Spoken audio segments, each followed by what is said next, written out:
मित्रों प्रणाम। भटकते सवाल में आपका स्वागत है।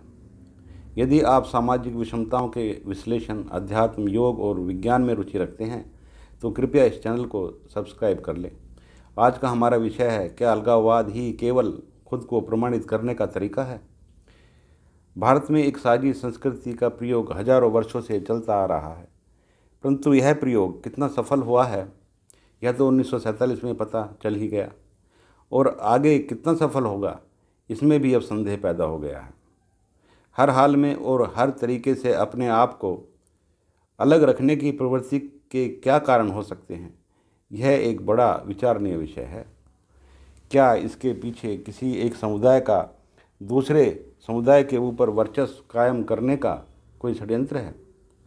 भारत की हजारों वर्ष से चली आ रही संस्कृति में धर्म के आधार पर वर्चस्व बनाने की कोई प्रवृत्ति नहीं देखी गई है।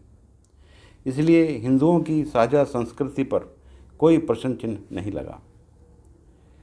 आजकल टीवी डिबेट्स में, अदालतों में वस्त्रों को लेकर काफ़ी विवाद चल रहा है।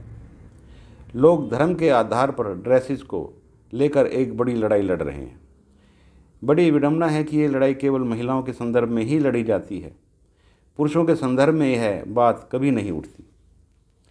धर्म तो सभी पर लागू होता है, परंतु पुरुषों की पोशाक को लेकर कभी कोई कोर्ट नहीं गया।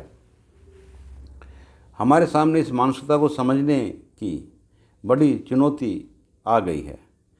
कहा जा सकता है कि स्त्रियां स्वयं ही कोर्ट गई हैं, लेकिन उनके अंदर इतनी संकीर्ण मानसिकता कहाँ से आई? कोई भी मनुष्य अपने ऊपर अनावश्यक रूप से वस्त्रों को लादना नहीं चाहता। वस्त्रों का काम सर्दी और गर्मी से शरीर की सुरक्षा करना होता है।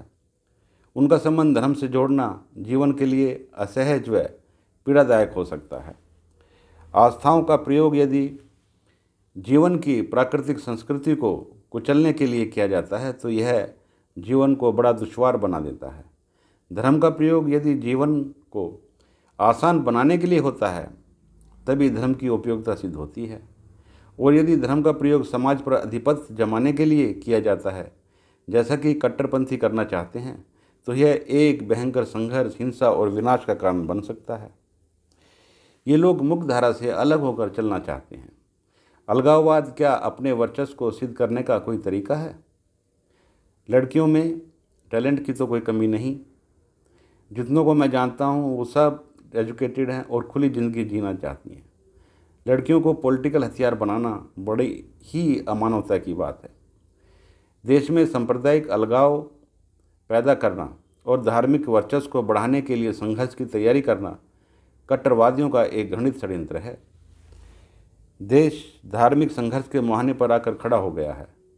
एक न एक दिन हमें इस गंभीर समस्या का सामना करना ही पड़ेगा। भारत का समाज निरंतर एक संघर्ष की ओर बढ़ रहा है, क्योंकि इस्लामिक कट्टरपंथियों की सोच भारत को इस्लामिक राष्ट्र बनाने की है, जैसा कि बिहार में मिले डॉक्यूमेंट से पता चलता है। इसलिए वे हर तरह से के अलगाववाद पर पूरा जोर लगाए हुए हैं। वे मदरसों के माध्यम से एक ऐसा समाज बनाने की कोशिश कर रहे हैं जिसका भारत की मुख्य संस्कृति से कोई संबंध ना हो। इस तरह समाज को बांटकर या बंटवारे के लिए तैयार करना उनकी एक साजिश का हिस्सा हो सकता है।